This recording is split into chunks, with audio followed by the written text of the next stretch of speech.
The great chamber fell silent, as High Archon Thyrus Velkan rose from his throne. His scales shimmered under the light of 1,000 floating crystals. Each scale was the color of deep space, dotted with points of silver that looked like stars. He was beautiful in the way that a predator is beautiful, cold, perfect, deadly.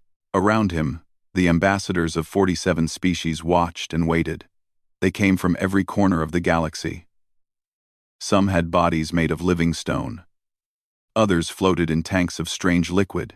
A few existed only as clouds of light, but all of them shared one thing. They feared the Valorians.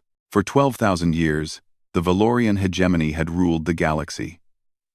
They had never lost a war. Not once. Their ships darkened the skies of 100 conquered worlds. Their soldiers regenerated from wounds that would kill any other species. They lived for thousands of years, growing stronger and smarter with each passing century.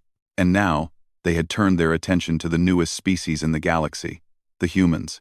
"Let the record show," the High Archon said, his voice echoing through the chamber, "that the species known as humanity has refused our generous offer of tribute. They have rejected our protection. They have laughed at our warning." A murmur ran through the assembled ambassadors. Laughed? Someone had laughed at the Valorians? Therefore, the High Archon continued, "The Valorian hegemony formally declares war upon the human species. We will crush their fleets. We will burn their worlds. We will teach them the price of defiance." He turned his golden eyes toward the far end of the chamber, where a single human stood alone. Ambassador Chen Wei-Lin was a small woman with gray hair and a calm face. She wore simple black clothes. No jewelry. No weapons. She looked like someone's grandmother. "Human," the High Archon said, "do you have anything to say before we destroy your kind?" Every eye in the chamber turned to watch her. The ambassadors expected tears. They expected begging. They expected fear. Ambassador Chen smiled. It was not a nervous smile or a forced smile. It was the smile of someone who had just won a game that no one else knew they were playing. "Thank you, High Archon," she said. Her voice was steady and clear. "On behalf of humanity, I accept your declaration of war. We will respond, appropriately." She bowed once, a shallow bow that showed no real respect. Then she turned and walked out of the chamber. Her footsteps echoed in the stunned silence. The High Archon watched her go. For just a moment, something flickered across his face. It might have been doubt, but he pushed it away. Humans were weak. Humans were young. Humans would fall like all the others. In the shadows of the chamber, an old Lithonian watched the human leave. The Lithonians were ancient beings made of living crystal. They had existed long before the Valorians rose to power. They remembered things that others had forgotten. Elder Kristallos had seen many wars. He had watched species rise and fall like waves upon a shore. And something about the human ambassador troubled him deeply. That night, he accessed the restricted archives. These were records that the Valorians did not want anyone to see. Observation reports from probes sent to watch the human homeworld. Data collected over 3 centuries of silent watching. What he found made his crystal body grow cold. He saw humans hunting in groups, chasing animals for days without rest until their prey collapsed from exhaustion. He saw humans surviving in frozen wastelands and burning deserts. He saw them eating plants and animals, and things that should have been poison. He saw their wars, not wars against other species. Wars against themselves. Humans had spent their entire history fighting each other. They had invented weapons of terrible power. They had killed millions of their own kind. They had developed chemicals that could melt flesh and bombs that could vaporize cities. And they were still here. Still growing. Still spreading. The Lithonian elder saw one final image. It was from a human history file. A simple picture of a mushroom-shaped cloud rising over a destroyed city. The humans had split the atom itself and turned it into a weapon. They had used it on their own people. Elder Kristallos immediately began sending messages to every Lithonian colony. The message was simple. Leave Valorian space. Leave now. Do not look back. Meanwhile, Ambassador Chen Wei-Lin sat in her small ship, as it carried her back toward human space. She had removed her formal clothes and now wore a simple military uniform. The grandmother was gone. In her place was a woman with hard eyes and a sharp mind. She opened a secure channel to Earth. The face of General Marcus Stone appeared on her screen. He was a large man, with dark skin and white hair. Scars marked his face and hands. "Well?" he asked. "They took the bait," Chen said. "Full declaration of war. They're coming with everything they have." General Stone nodded slowly. "How long do we have?" 3 weeks. Maybe 4. Their first fleet is already moving. Good. The general leaned back in his chair. "We've been preparing for this for 50 years. Ever since we first detected their ships watching us. We knew they would come eventually." "The council is nervous," Chen admitted. "Some of them think we should have paid the tribute. Bought ourselves more time." "Time for what?" Stone asked. "To grow weaker while they grow stronger?" "No. This ends now. On our terms." Chen looked out the window at the stars rushing past. Somewhere out there, 3,000 Valorian warships were powering up their engines. The largest fleet ever assembled against a single species. "Do you think we can win?" she asked quietly. General Stone was silent for a long moment. When he spoke, his voice was heavy with the weight of what was coming. "I think we have to," he said. "I think we don't have a choice. Those things out there have conquered the galaxy by being stronger and faster and older than everyone else. They've never faced anything like us." "What are we?" Chen asked. Stone smiled, but there was no warmth in it. "We're the species that hunted mammoths with pointed sticks. We're the species that survived ice ages and plagues and wars that killed millions. We're the species that crawled out of caves and reached for the stars." He leaned forward, and his eyes were like fire. "We're humanity, and we don't know how to quit." The channel closed. Ambassador Chen sat alone in the darkness of her ship, watching the stars. In 3 weeks, the Valorians would arrive at humanity's outer colonies. They expected easy prey. They expected a quick victory. They had no idea what was waiting for them. Far away, in the Galactic Conclave Chamber, High Archon Velkan celebrated with his admirals. They drank ancient wines and spoke of the glory that awaited them. They laughed about the foolish humans and their tiny fleet. None of them noticed that the Lithonian delegation had already left. None of them wondered why. And none of them saw the old Lithonian elder's final message to his people. A message that would prove prophetic in the dark days to come. "The Valorians have declared war on humanity," the message read. "They believe they are hunting prey. They are wrong. They have awakened something ancient. Something terrible. Something that has spent 300,000 years learning how to survive. May the stars have mercy on them. Because the humans will not." The Valorian First Fleet dropped out of faster-than-light travel like a storm rolling across the sky. 3,000 warships, each one was a masterpiece of alien engineering. Their hulls were grown from living metal that could heal itself. Their weapons could crack planets. Their crews numbered in the millions. Admiral Kirvex stood on the bridge of his flagship, the Eternal Dominion.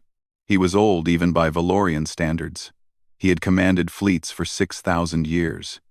He had never known defeat. "Report," he commanded. "We have arrived at the human colony designated Proxima Station," his sensor officer said. "Population approximately 50,000. Minimal defensive capabilities. No military vessels detected." Admiral Kirvex allowed himself a thin smile. This would be easy. A quick victory to begin the campaign. They would take prisoners, gather information, and then move on to the next target. "Launch landing parties," he ordered. "Secure the station." "Admiral," the sensor officer said, her voice uncertain. "The station appears to be empty." "Empty? No life signs detected. No heat signatures. The humans have evacuated." The admiral frowned. This was unexpected. Humans were supposedly emotional creatures, attached to their homes. They should have stayed to defend their colony, not run away like frightened animals. "Cowards," he muttered. "Very well. Send scout ships to investigate. Perhaps they left something useful behind." Ah, 12 scout ships broke away from the main fleet. They approached the station carefully, scanning for traps. They found nothing. The station was dark and silent. A ghost floating in the void. The scout ships moved closer. That was when the mines activated. They were not explosive mines. The Valorians had shields that could stop almost any explosion. These mines were different. They released massive pulses of electromagnetic energy that washed over the scout ships like invisible waves. The effect was immediate and devastating. Valorian ships used bioneural interfaces. Their crews were connected directly to their vessels through organic technology. When the EMP hit, those connections burned out instantly. 12 scout ships went dark. They drifted helplessly, their crews screaming in pain as feedback fried their neural links. "What is happening?" Admiral Kirvex demanded. Before anyone could answer, the asteroid field around the station came alive. Ships emerged from the rocks. Dozens of them. They were not warships. They were mining vessels, cargo haulers, transport craft. Ugly, boxy things, held together with welds and prayers, but they had been modified. Railguns had been bolted onto their hulls. Missile launchers sprouted from their sides. They looked like monsters made from scrap metal, and they were already firing. Commander Yuki Tanaka stood on the bridge of her ship, the Lucky Strike. It had been a simple ore carrier 3 months ago. Now, it was a weapon of war. Her crew of 47 men and women worked around her in controlled chaos. "Fire pattern Delta," she ordered calmly. "Target their sensor arrays." The Lucky Strike's railguns roared. Chunks of metal the size of cars flew across space at impossible speeds. They slammed into the nearest Valorian cruiser, tearing through its hull like paper. The Valorians had powerful shields. But shields were designed to stop energy weapons and missiles. They were not designed to stop solid objects moving at a fraction of the speed of light. The cruiser shuddered and began to list. Secondary explosions rippled along its length as the railgun rounds punched through vital systems. Admiral Kirvex stared at his display in disbelief. His fleet was taking damage from mining ships. It was humiliating. It was impossible. "Return fire," he screamed. "Destroy them all." The Valorian fleet responded with overwhelming force. Plasma beams and antimatter torpedoes filled the space around Proxima Station. Human ships began to die. The Lucky Strike took a hit that vaporized its rear section. A transport called the Iron Will exploded in a ball of fire. But the humans did not retreat. They pressed forward, ramming damaged Valorian ships, launching boarding parties, fighting with a ferocity that shocked their enemies. On the Valorian battleship Conquest, alarms screamed as human soldiers breached the hull. The Valorians expected to slaughter them easily.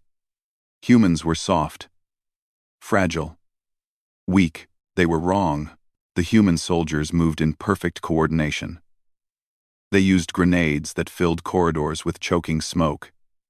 They wore armor that reflected Valorian energy weapons. They fought in ways that made no sense to the Valorians. They took cover. They set traps. They fell back only to attack from a different direction. One Valorian warrior cornered a wounded human soldier in a cargo bay. The human's leg was broken. He could not run. The Valorian approached slowly, enjoying the moment. "Your species is weak," the Valorian said. "You will all die screaming." The human laughed. Blood ran down his face. But he laughed. "Maybe," he said. "But I'm taking you with me." He pressed a button on his belt. The explosion killed them both. The battle lasted 6 hours. When it ended, the Valorians had lost 400 ships. The humans had lost everything. Commander Tanaka was dead. The Lucky Strike was dust. Every human vessel had been destroyed. But they had won. Not in the traditional sense. The Valorian fleet was still massive. They could still crush humanity's remaining forces. But something had changed. Something important. Admiral Kirvex sat in his quarters, staring at the casualty reports. 400 ships, 60,000 soldiers, lost to a ragtag fleet of modified cargo haulers. His door chimed. A guard entered, pushing a captured human before him. The human was wounded but alive. The only prisoner they had managed to take, Kirvex studied the creature. It was small. Its skin was an ugly pinkish color. It needed to breathe air and drink water. Its bones would break under pressure that a Valorian child could withstand. "Why do you fight?" the Admiral asked. "You cannot win. We are stronger, faster, older. We have conquered the galaxy." The human looked up. Despite his wounds, despite his chains, there was no fear in his eyes. "You want to know why we fight?" the human asked. "Let me show you something." He gestured toward the Admiral's display screen. Kirvex hesitated, then activated it. Images appeared. Human history. Wars and plagues and disasters. Millions dead in conflicts that served no purpose. Bombs that could destroy cities. Weapons that could poison the land for generations. Humans killing humans in endless cycles of violence. "We have been doing this to ourselves for 300,000 years, the human said quietly. "We survived ice ages that killed most life on our planet. We survived diseases that wiped out half our population. We survived wars that made your conquest look like a children's game." He leaned forward, and his voice dropped to a whisper. "You think you're predators. You think you're the most dangerous things in the galaxy. But you've only been doing this for 12,000 years. We've been fighting since before your species existed. We crawled out of the mud and we clawed our way to the stars. And we did it by being the most stubborn, most vicious, most adaptable creatures our world ever produced." The human smiled. It was not a nice smile. "You wanted a war? Congratulations. You just woke up the wrong species." Admiral Kirvex felt something he had not felt in 6,000 years of war. Fear. He transmitted his report to High Archon Velkan that night. The message was simple and direct. The humans are not what we expected. They fight without honor. They sacrifice themselves without hesitation. They use weapons and tactics we have never seen before. They are not afraid to die. He paused, then added one final line. "I recommend we reconsider this campaign. These creatures are dangerous." The High Archon's response came within hours. It was a single word: continue. The war was just beginning. 2 years had passed since the first battle at Proxima Station. 2 years of blood and fire and death. The greatest war the galaxy had ever seen raged across 100 star systems. By every measure, the Valorians should have won. They had more ships. They had better technology.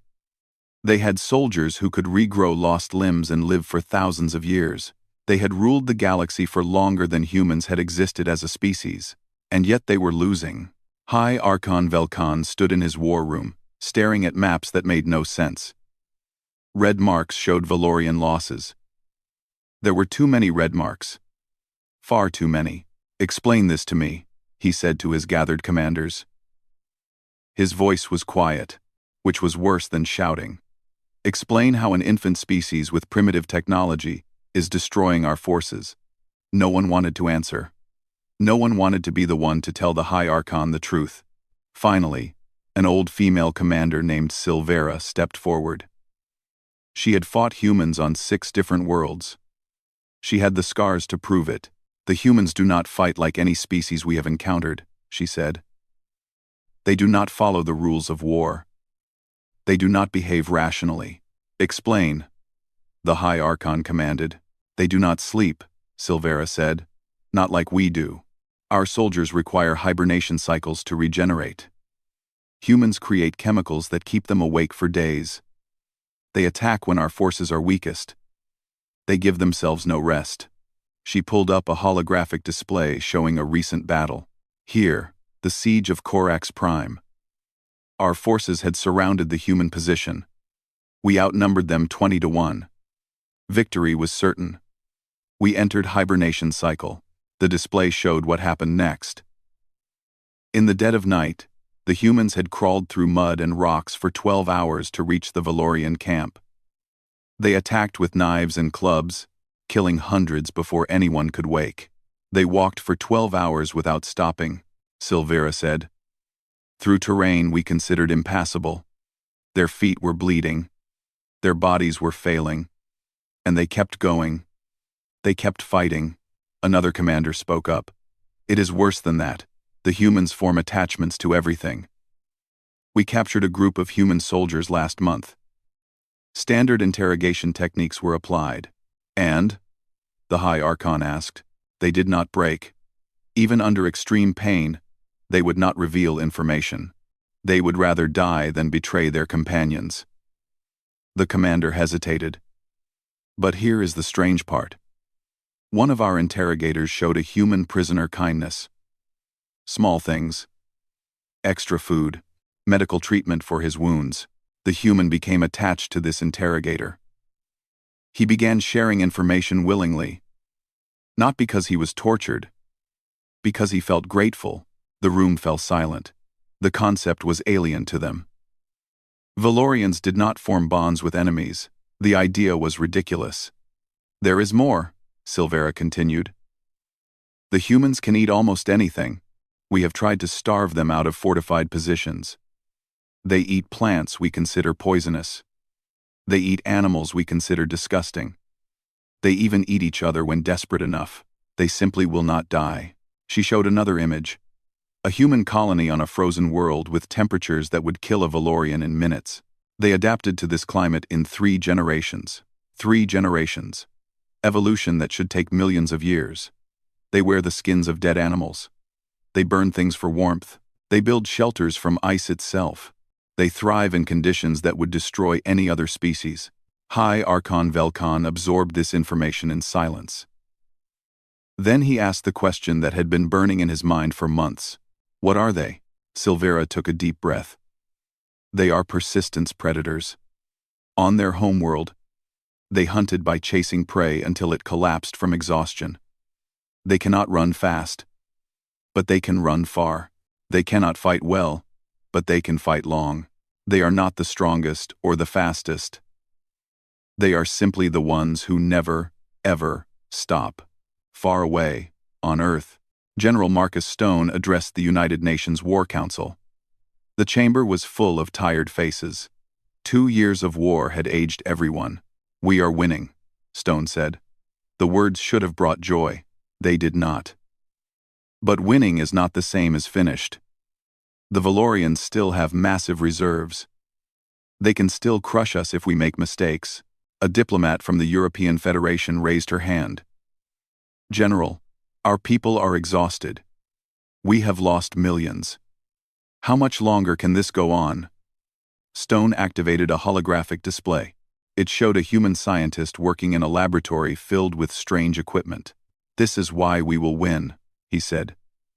6 months ago, we captured a Valorian medical facility. We recovered samples of their regeneration technology. The biological systems that allow them to heal from any wound. 2. He let that sink in. Our scientists have cracked it. We can now give humans the same regeneration ability, not as powerful as theirs. Not yet, but enough to survive wounds that would have killed us before. We are upgrading ourselves. The room erupted in murmurs. Some were excited. Others were horrified. We are becoming them? Someone asked. No, Stone said firmly. We are becoming more of ourselves. The Valorians evolved their abilities over millions of years. We figured out how to do it in 6 months. That is the difference between us and them. They wait for nature to make them better. We make ourselves better. He turned off the display and faced the council directly. They wanted a war of extinction. They did not realize we have been practicing extinction for our entire existence. Images appeared on every screen in the room. Animals. Hundreds of species, all of them gone. The dodo, Stone said. The mammoth. The saber-toothed tiger. The passenger pigeon. These creatures once numbered in the millions. We wiped them out. Not because we had to, because we could, because they were in our way. His voice dropped to a whisper.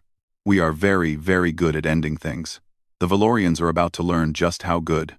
Back in Valorian space, High Archon Velkan received a new report. His hands trembled as he read it. Human soldiers with regeneration abilities had been spotted on the front lines. Soldiers who survived wounds that should have killed them. Soldiers who grew back fingers and eyes and limbs. The humans had stolen Valorian technology and made it their own. In 6 months, what had taken his species millions of years to evolve. Humans had copied in 6 months. He remembered the words of the captured human soldier from the first battle. The one who had warned them about what they were facing. You wanted a war? Congratulations. You just woke up the wrong species. For the first time in 12,000 years, the High Archon of the Valorian hegemony began to consider the possibility of defeat. He pulled up old records, observations from the probes that had watched humanity for centuries. He watched humans survive disasters that should have destroyed them. He watched them crawl back from the edge of extinction again and again and again. And he finally understood what they were facing. Humanity was not just a young species with primitive technology. Humanity was a species forged in fire. Every challenge had made them stronger. Every disaster had made them more determined. Every war had taught them new ways to survive. The Valorians had spent 12,000 years conquering weak species who gave up when things got hard. Humans never gave up. They did not know how. The High Archon closed his eyes and made a decision. He would not surrender. He could not surrender. But for the first time, he began to prepare for the possibility that his species might not survive this war. The hunters had become the hunted. The galaxy had watched the war between humanity and the Valorian hegemony with growing horror. For 2 years, the infant species had fought the masters of the galaxy to a standstill. Now, in the 3rd year, something changed. Humanity went on the offensive. The first sign came at the Battle of Nexus Station, a major Valorian military hub. 300 human warships dropped out of faster-than-light travel without warning. They were not the makeshift vessels of the early war. These were new ships, built from the ground up for one purpose: destruction. Admiral Helena Vasquez stood on the bridge of the TSS Vengeance, the flagship of the Terran Strike Fleet. She was 42 years old. Her hair had turned gray from stress. Her eyes held a coldness that had not been there before the war. All ships, begin attack pattern Omega, she commanded. Priority targets are weapon platforms and shield generators. Civilian sectors are off limits. Anyone who fires on non-military targets will face court-martial. Is that understood? A chorus of confirmations came back. The human fleet moved with precision that the Valorians had never seen from them before. Gone was the chaotic guerrilla fighting of the first years. This was a military machine operating at peak efficiency. The battle lasted 4 hours. When it ended, Nexus Station was crippled. Its weapons were destroyed. Its shields were down. Its military personnel were dead or captured. Its civilian population was untouched. The Valorians did not understand. When they conquered a station, they killed everyone. Soldiers, civilians, children. It did not matter. Fear was their greatest weapon, but the humans separated military from civilian. They accepted surrenders. They provided medical care to wounded enemies. It made no sense. On the surface of Nexus Station, a young Valorian soldier named Kairos huddled in the ruins of a defensive position. His squad was dead. His weapon was empty. His left arm was torn off at the elbow. The regeneration process already beginning but far too slow to help him now. He heard footsteps approaching, heavy boots on metal flooring. A human soldier emerged from the smoke. He was a big man with dark skin and tired eyes. His armor was scratched and dented. He held a rifle pointed at Kairos. Kairos waited for death. He had been taught that humans were monsters. Animals. They would torture him for information and then kill him slowly. The human lowered his rifle. "You're just a kid," the human said in accented Valorian. His voice was rough but not cruel. "How old are you?" 50? 60? 47, Kairos said. In Valorian terms, he was barely an adult. The human sighed. He reached into his pack and pulled out a medical kit. Then he walked over and knelt beside Kairos. "What are you doing?" Kairos asked, confused and afraid. "Stopping the bleeding. Your regeneration is good, but you'll pass out from blood loss before it kicks in." The human worked quickly, applying pressure and bandages to the stump of Kairos's arm. "Why?" Kairos asked. "I am your enemy." The human sat back on his heels. He pulled out a small device and showed Kyrus an image. It was a human child, a small female with dark, curly hair and a bright smile. "Her name is Maya," the human said. "She's my daughter. She's 7 years old. She doesn't know about the war. Her mother and I decided not to tell her yet. She thinks I'm away on business." Kyrus stared at the image. "I do not understand. I fight so she doesn't have to," the human said simply. "I fight so she can grow up in a galaxy where nobody's trying to kill her. And if I let myself become a monster, if I start killing kids just because they're wearing enemy uniforms, then what's the point? What am I protecting?" He put the device away and helped Kyrus to his feet. "My name is Sergeant David Jackson. You're my prisoner now. You'll be treated fairly. You'll be given food and medical care. And when this war is over, you'll go home." Kyrus found himself believing the human. There was no deception in his eyes, no hidden cruelty, just exhaustion and a strange, fierce determination. "Why do you fight so hard?" Kyrus asked. "Your lives are so short. You will die soon anyway. Why does it matter?" Jackson was quiet for a moment. When he spoke, his voice was heavy with emotion. "Because every moment matters. Every single one. We don't have thousands of years to waste. Every day I spend fighting is a day I don't spend with my daughter. Every friend I lose is gone. Forever. We can't regenerate. We can't come back. So we fight as hard as we can, as fast as we can, to end this and go home." He looked at Kyrus with something that might have been pity. "You've never had to fight for every second of your existence. You've never had to squeeze every drop of meaning out of a short life. That's why you don't understand us. And that's why you're losing." Far across the galaxy, the other species watched humanity's advance with a mixture of awe and fear. The humans were winning, decisively. But they were winning differently than anyone expected. They were not committing genocide. They were not enslaving their enemies. They were conquering territory, yes, but they were also building.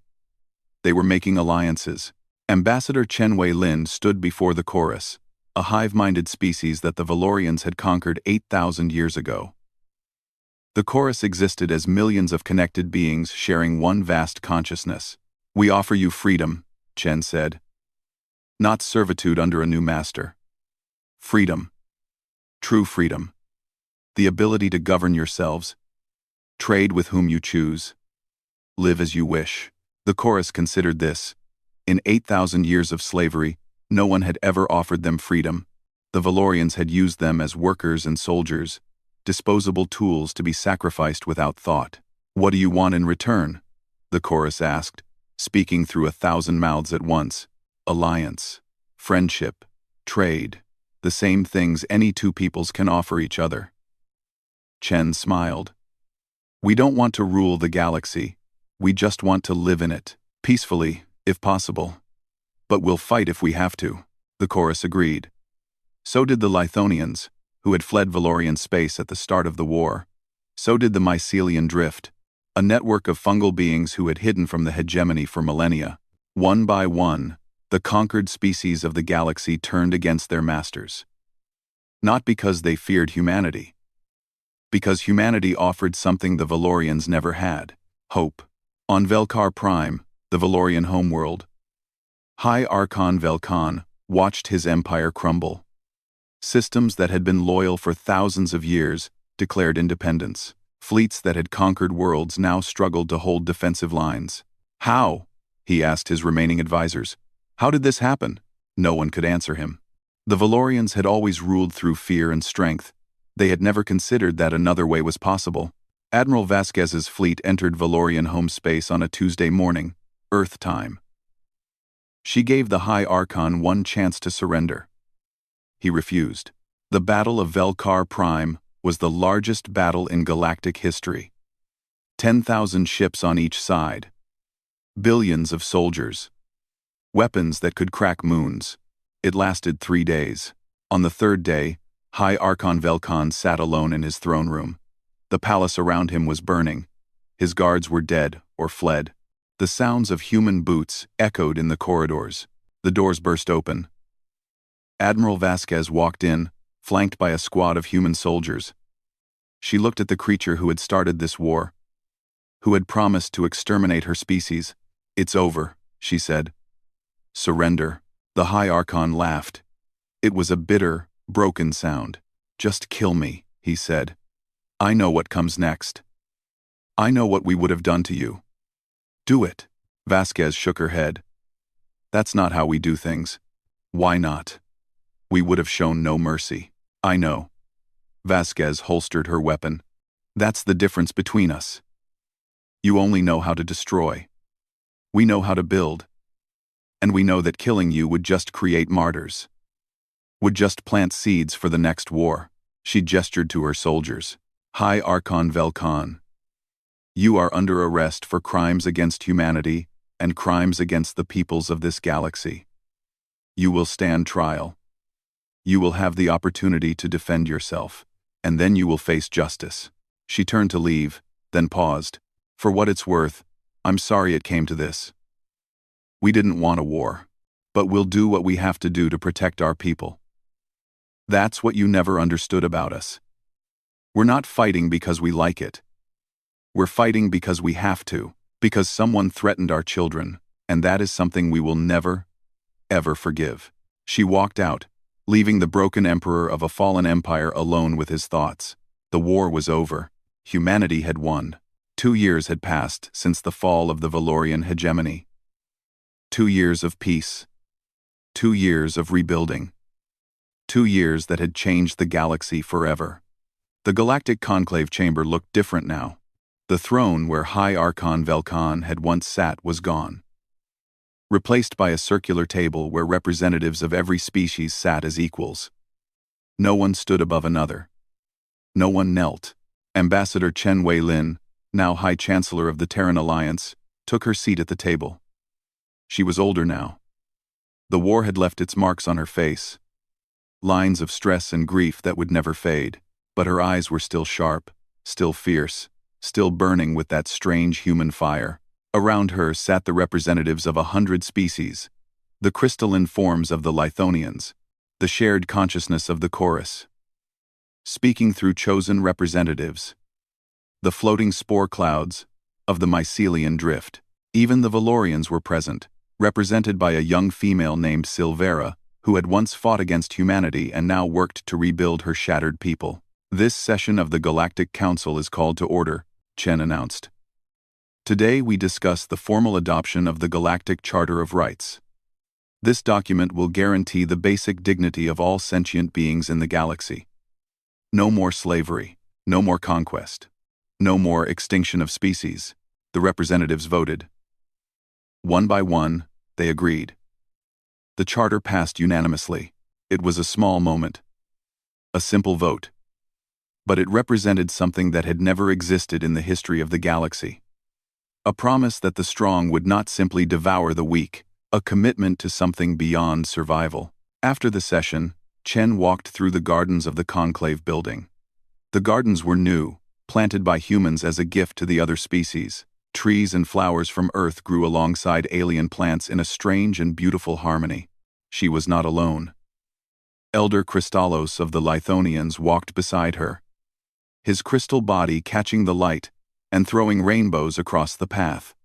"I must confess something to you, Chancellor," the elder said. His voice was like wind chimes in a storm. "Before the war began, I accessed the forbidden archives. I saw what your species had done to itself throughout history. The wars, the genocides, the weapons of mass destruction." Chen nodded slowly. "I suspected as much. You evacuated your people before the first shot was fired." "I knew what was coming," the elder admitted. "Or rather, I knew what could come, what your species was capable of when pushed to its limits." They walked in silence for a moment. A strange purple flower from a world Chen had never visited released its fragrance into the air. "Why did you spare them?" the elder asked finally. "The Valorians. They would have destroyed you without hesitation. They killed millions of your people. They destroyed your colonies, murdered your children, and yet you showed them mercy." Chen stopped walking. She looked up at the sky.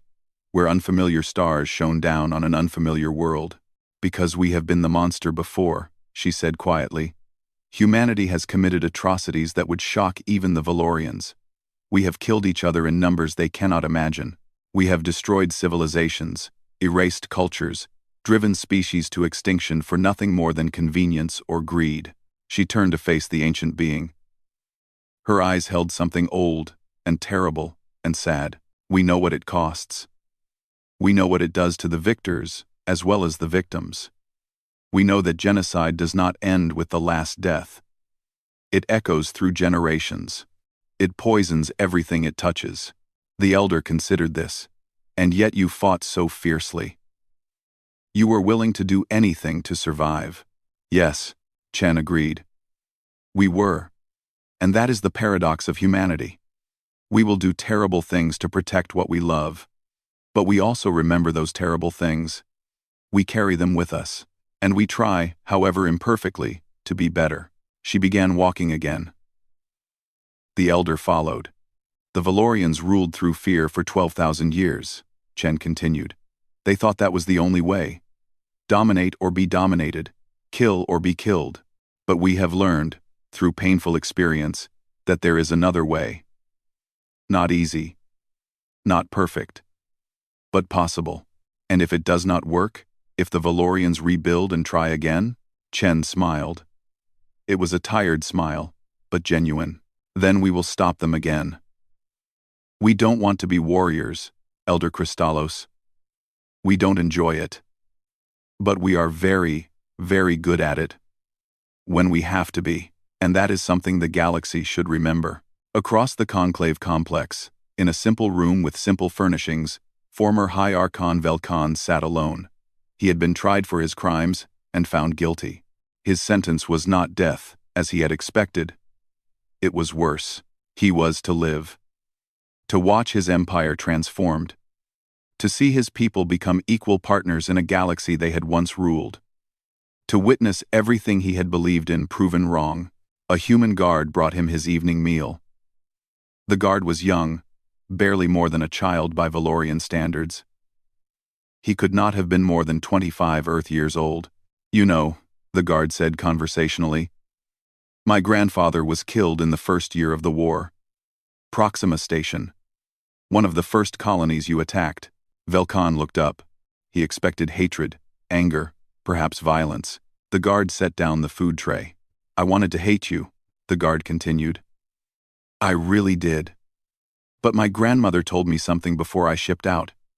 She said that hate is like drinking poison and expecting the other person to die.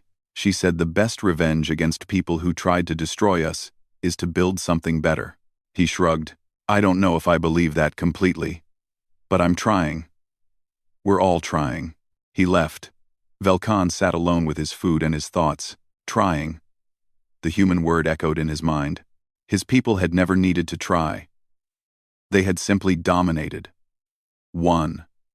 Ruled. Perhaps that was why they had lost. The formal celebration of the Galactic Charter took place that evening. Representatives from every species gathered in the Great Hall.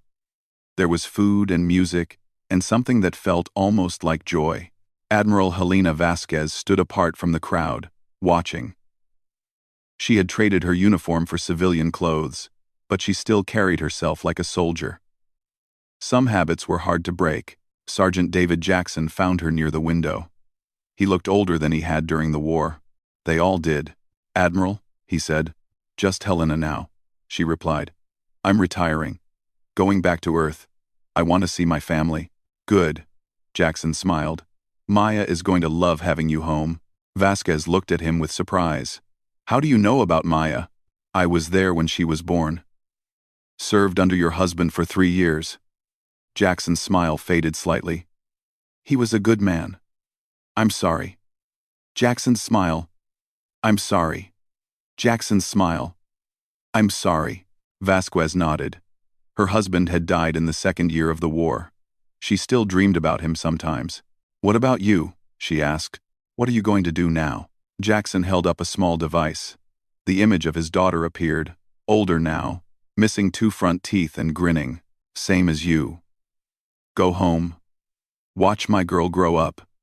Try to forget. He paused. Do you think it was worth it? Everything we did? Everything we sacrificed? Vasquez looked out at the gathered species. Beings of crystal and light and flesh and thought. All standing together. All equal. I don't know, she said honestly. I hope so. I really do.